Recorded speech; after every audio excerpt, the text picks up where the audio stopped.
16장입니다. 바리새인들과 사두개인들이 와서 예수를 시험하려고 하늘에서 오는 표징을 보여달라고 했다. 그러자 그분이 그들에게 말씀하셨다. 저녁이 되면 당신들은 하늘이 붉으니 날씨가 맑겠구나 하고 아침에는 하늘이 붉으면서도 흐리니 오늘 날씨는 비가 오고 춥겠구나 라고 합니다. 당신들은 하늘의 모습은 분별할 줄 알면서 시대의 표징은 분별하지 못합니다. 악하고 가늠하는 세대가 계속 표징을 구하지만 요나의 표징 외에는 아무런 표징도 주어지지 않을 것입니다. 그러고 나서 그분은 그들을 남겨두고 떠나셨다. 그런데 제자들이 맞은편으로 건너가면서 빵을 가져가는 것을 잊었다. 예수께서 그들에게 말씀하셨다. 계속 깨어 살피고 바리새인과 사두개인의 누룩을 조심하십시오. 그러자 그들은 우리가 빵을 가져오지 않았구나 하고 서로 이야기했다. 예수께서 이것을 아시고 말씀하셨다. 믿음이 적은 사람들이여, 왜 여러분은 빵이 없다고 서로 의논하고 있습니까? 아직도 깨닫지 못합니까? 빵 5개로 5,000명을 먹고도 여러분이 몇 바구니나 거두었는지 기억하지 못합니까? 또 빵 7개로 4,000명을 먹고도 여러분이 큰 바구니로 몇 바구니나 거두었는지 기억하지 못합니까? 내가 여러분에게 빵에 대해 말한 것이 아님을 어째서 깨닫지 못합니까? 바리새인과 사두개인의 누룩을 조심하십시오. 그제야 그들은 그분이 빵의 누룩이 아니라 바리새인과 사두개인의 가르침을 조심하라고 말씀하시는 것임을 깨달았다. 예수께서 카이사레아 빌립보 지방에 가셨을 때에 제자들에게 사람들이 사람의 아들을 누구라고 합니까? 하고 물으셨다. 그들이 대답했다. 침례자 요한이라고 하는 사람도 있고 엘리야라고 하는 사람도 있고 또 예레미야나 예언자 중 한 분이라고 하는 사람도 있습니다. 그분이 그들에게 그러면 여러분은 나를 누구라고 생각합니까? 하고 물으셨다. 시몬 베드로가 대답했다. 주는 그리스도이시며 살아계신 하느님의 아들이십니다. 그러자 예수께서 말씀하셨다. 요나의 아들 시몬, 당신은 행복합니다. 살과 피가 아니라 하늘에 계신 내 아버지께서 그것을 당신에게 알려주셨기 때문입니다. 또한 당신에게 말합니다. 당신은 베드로입니다. 이 반석 위에 내가 나의 회중을 세울 것이니 무덤의 문이 그것을 이기지 못할 것입니다. 내가 당신에게 하늘 왕국의 열쇠들을 주겠습니다. 무엇이든지 당신이 땅에서 묶는 것은 하늘에서 이미 묶여 있는 것이며 무엇이든지 당신이 땅에서 푸는 것은 하늘에서 이미 풀려 있는 것입니다. 그러고 나서 그분은 자기가 그리스도라는 것을 아무에게도 말하지 말라고 제자들에게 단단히 이르셨다. 그때부터 예수께서는 자신이 예루살렘으로 가서 장로들과 수제사장들과 서기관들에게 많은 고난을 받고 죽임을 당했다가 셋째 날에 일으켜져야 한다는 것을 제자들에게 알려주기 시작하셨다. 그러자 베드로가 그분을 따로 모시고 가서 이렇게 나무라기 시작했다. 주여, 자신에게 좀 더 너그러워지십시오. 결코 그런 일이 주께 일어나서는 안 됩니다. 그러나 그분은 등을 돌리고 베드로에게 말씀하셨다. 사탄, 내 뒤로 물러나시오. 당신은 나에게 걸림돌이오. 당신이 하느님의 생각이 아니라 사람의 생각을 하기 때문이요. 그러고 나서 예수께서 제자들에게 말씀하셨다. 누구든지 나를 따라오려면 자기를 부인하고 자기 형주를 지고 계속 나를 따르십시오. 누구든지 자기 목숨을 구하는 사람은 그것을 잃을 것이고 나를 위해 자기 목숨을 잃는 사람은 그것을 얻을 것입니다. 사실 사람이 온 세상을 얻고도 자기 목숨을 잃으면 무슨 소용이 있겠습니까? 또 사람이 자기 목숨을 무엇과 바꾸겠습니까? 사람의 아들은 하느님의 영광 중에 자신의 천사들과 함께 올 것입니다. 그때 그는 각 사람에게 그 행실대로 갚아줄 것입니다. 진실로 여러분에게 말하는데 여기 서 있는 사람 중에 얼마는 죽기 전에 사람의 아들이 자기 왕국에 오는 것을 틀림없이 보게 될 것입니다. 17장입니다. 6일 뒤에 예수께서는 베드로와 야고보와 그의 형제 요한을 따로 데리고 높은 산에 올라가셨다. 그분이 그들 앞에서 변형되셨는데 그분의 얼굴은 해처럼 빛났고 겉옷은 빛처럼 눈부시게 되었다. 그리고 그들 앞에 모세와 엘리야가 나타나서 그분과 이야기를 나누었다. 그때 베드로가 예수께 말했다. 주여, 우리가 여기 있어서 좋습니다. 원하시면 제가 여기에 천막 셋을, 하나는 주를 위해, 하나는 모세를 위해, 하나는 엘리야를 위해 세우겠습니다. 그가 아직 말하고 있을 때에 빛나는 구름이 그들을 덮었다. 그리고 구름 속에서 이는 사랑하는 내 아들이다. 내가 그를 승인하였다. 그의 말을 잘 들어라 하는 음성이 들렸다. 이 말을 듣자 제자들은 얼굴을 숙이고 엎드려 몹시 두려워했다. 그때 예수께서 가까이 오셔서 그들을 만지며 일어나십시오. 두려워하지 마십시오. 하고 말씀하셨다.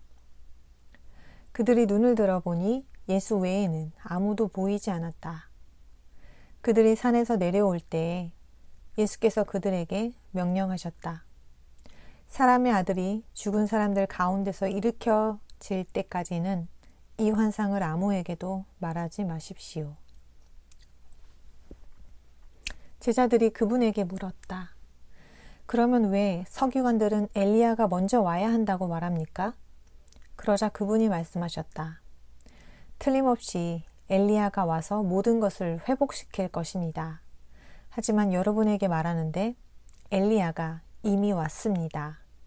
그러나 사람들은 그를 알아보지 못하고 자기들 마음대로 대했습니다. 이와 같이 사람의 아들도 그들의 손에 고난을 당할 것입니다. 그제야 제자들은 그분이 침례자 요한에 대해 말씀하셨다는 것을 깨달았다. 그들이 무리에게 다가가자 어떤 사람이 그분에게 와서 무릎을 꿇고 말했다. 주여, 제 아들에게 자비를 베풀어 주십시오. 제 아들이 간질을 앓고 있습니다. 자주 불 속에 쓰러지기도 하고 물에 빠지기도 합니다. 그래서 선생님의 제자들에게 데려갔으나 그들은 고치지 못했습니다. 그러자 예수께서 말씀하셨다. 믿음이 없고 비뚤어진 세대여, 내가 언제까지 여러분과 함께 있어야 합니까? 언제까지 여러분에 대해 참아야 합니까? 그를 내게로 데려오십시오. 그러고 나서 예수께서 악귀를 꾸짖으시자 소년에게서 악귀가 나갔으며 바로 그 시간에 소년이 나았다. 그 후에 제자들이 따로 예수께 와서 왜 우리는 악귀를 쫓아낼 수 없었습니까? 하고 물었다. 그분이 그들에게 대답하셨다. 여러분의 믿음이 적기 때문입니다. 진실로 여러분에게 말하는데 여러분에게 겨자씨만한 믿음이라도 있으면 이 산더러 여기서 저기로 옮겨가라 해도 옮겨갈 것이고 또 여러분에게 불가능한 일은 아무것도 없을 것입니다. 그들이 갈릴리에 모여 있을 때에 예수께서 그들에게 말씀하셨다. 사람의 아들은 배반당하여 사람들의 손에 넘겨져 그들에게 죽임을 당할 것입니다. 그러나 그는 셋째 날에 일으켜질 것입니다. 그러자 제자들은 몹시 슬퍼했다. 그들은 가버나움에 도착한 뒤에 2 드라크마 세를 거두는 사람들이 베드로에게 와서 당신네 선생은 2 드라크마 세를 내지 않습니까? 하고 물었다. 그는 내십니다 하고 대답했다. 그가 집에 들어가자 예수께서 먼저 말을 꺼내셨다. 시몬, 어떻게 생각합니까? 땅의 왕들이 누구에게서 관세나 인두세를 받습니까? 자기 아들들에게서입니까? 아니면 남들에게서입니까? 그가 남들에게서입니다 하고 대답하자 예수께서 그에게 말씀하셨다. 그렇다면 참으로 아들들은 세금이 면제됩니다. 그러나 우리로 인해 그들이 걸려 넘어지지 않도록 바다로 가서 낚시를 던지십시오. 맨 먼저 잡아 올린 물고기의 입을 열면 은화 한 입이 있을 것입니다. 그것을 가져다가 나와 당신을 위해 그들에게 주십시오. 18장입니다. 그때 제자들이 예수께 가까이 와서 물었다. 하늘 왕국에서는 누가 가장 큽니까? 그러자 그분이 어린아이 하나를 불러 그들 가운데 세우시고 이렇게 말씀하셨다. 진실로 여러분에게 말하는데 여러분이 돌이켜서 어린아이처럼 되지 않으면 결코 하늘 왕국에 들어가지 못할 것입니다. 그러므로 누구든지 이 어린아이처럼 자기를 낮추는 사람이 하늘 왕국에서 가장 큰 자입니다. 그리고 누구든지 내 이름으로 이런 어린아이 하나를 받아들이는 사람은 나도 받아들이는 것입니다. 그러나 누구든지 나를 믿는 이 작은 이들 중 하나라도 걸려 넘어지게 하는 사람은 연자 맷돌이 목에 달린 채 깊은 바다에 던져지는 편이 더 낫습니다.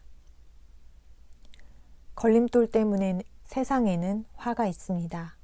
물론 걸림돌이 있기에 마련이지만 걸림돌을 놓는 사람에게는 화가 있습니다. 그러므로 당신의 손이나 발이 당신을 걸려 넘어지게 한다면 그것을 잘라 던져 버리십시오. 두 손이나 두 발을 가지고 영원한 불 속에 던져지는 것보다 불구자나 저는 사람으로 생명에 들어가는 것이 더 낫습니다. 또 당신의 눈이 당신을 걸려 넘어지게 한다면 그것을 뽑아 던져 버리십시오. 두 눈을 가지고 불타는 게인나에 던져지는 것보다 한 눈만 가지고 생명에 들어가는 것이 더 낫습니다. 여러분은 이 작은 이들 중에 하나라도 업신여기지 않도록 주의하십시오. 여러분에게 말하는데 하늘에 있는 그들의 천사들이 하늘에 계신 내 아버지의 얼굴을 항상 뵙고 있습니다. 여러분은 어떻게 생각합니까? 어떤 사람에게 양 100마리가 있는데 그중 한 마리가 길을 잃는다면 99마리를 산에 남겨둔 채 길 잃은 그 양을 찾으러 나서지 않겠습니까? 그가 양을 찾게 되면 여러분에게 분명히 말하는데 길을 잃지 않은 99마리보다 그 한 마리를 두고 더 기뻐합니다. 그와 마찬가지로 이 작은 이들 중에 하나라도 잃는 것은 하늘에 계신 내 아버지께서 바라시는 일이 아닙니다. 당신의 형제가 죄를 짓거든 가서 당신과 그 형제만 있는 자리에서 그의 잘못을 드러내십시오. 그가 당신의 말을 들으면 당신은 그 형제를 얻은 것입니다. 그러나 그가 듣지 않는다면 한두 사람을 더 데리고 가십시오. 그것은 두세 증인의 증언으로 모든 일이 확진되게 하려는 것입니다. 그가 그들의 말도 듣지 않으면 회중에게 말하십시오. 회중의 말도 듣지 않는다면 그를 이방 사람이나 세금 징수원 같이 여기십시오. 진실로 여러분에게 말하는데 무엇이든지 여러분이 땅에서 묶는 것은 하늘에서 이미 묶여 있는 것이며 무엇이든지 여러분이 땅에서 푸는 것은 하늘에서 이미 풀려 있는 것입니다. 내가 다시 진실로 여러분에게 말하는데 땅에서 여러분 중에 두 사람이 뜻을 같이하여 무슨 중요한 일에 대해서든 청하면 하늘에 계신 내 아버지께서 이루어 주실 것입니다. 두세 사람이 내 이름으로 함께 모인 그곳에는 나도 그들 가운데 있습니다. 그때 베드로가 그분에게 와서 물었다. 주여, 형제가 제게 죄를 지으면 몇 번이나 용서해 주어야 합니까? 7번까지 해주면 됩니까? 예수께서 그에게 대답하셨다. 당신에게 말하는데 7번까지가 아니라 77번까지 용서해 주십시오. 그러므로 하늘 왕국은 자기 종들과 결산하려고 하는 어떤 왕에 비할 수 있습니다. 왕이 결산을 시작할 때에 1만 달란트 빚진 사람이 불려왔습니다. 그러나 그가 빚을 갚을 길이 없었기 때문에 주인은 그와 그의 아내와 자녀와 모든 소유물을 팔아 갚으라고 명령했습니다. 그러자 그 종은 엎드려 경배하며 참아주십시오. 제가 다 갚겠습니다. 하고 말했습니다. 그 종의 주인은 그를 불쌍히 여겨 놓아주고 빚을 탕감해 주었습니다. 그런데 그 종은 나가서 자기에게 100데나리온 빚진 동료 종 하나를 찾아내어 그를 움켜잡고 목을 조르면서 빚진 것을 다 갚아라 하고 말했습니다. 그러자 그 동료 종은 엎드려서 참아주게 내가 갚겠네 하고 애원했습니다. 하지만 그는 들어주려 하지 않고 가서 그 동료 종이 빚진 것을 갚을 때까지 그를 감옥에 가두었습니다. 이 일을 보고 그의 동료 종들은 몹시 안타까워하며 주인에게 가서 일어난 일을 전부 알렸습니다. 그러자 주인이 그를 불러 말했습니다. 악한 종아, 내가 간청하기에 나는 너의 빚을 다 탕감해 주었다. 내가 네게 자비를 베푼 것 같이 너도 동료 종에게 마땅히 자비를 베풀었어야 하지 않느냐. 주인은 몹시 화가 나서 그를 간수들에게 넘겨주어 빚진 것을 모두 갚을 때까지 가두어 두게 했습니다. 여러분이 각각 자기 형제를 마음으로부터 용서하지 않으면 하늘에 계신 내 아버지께서도 여러분에게 그와 같이 하실 것입니다.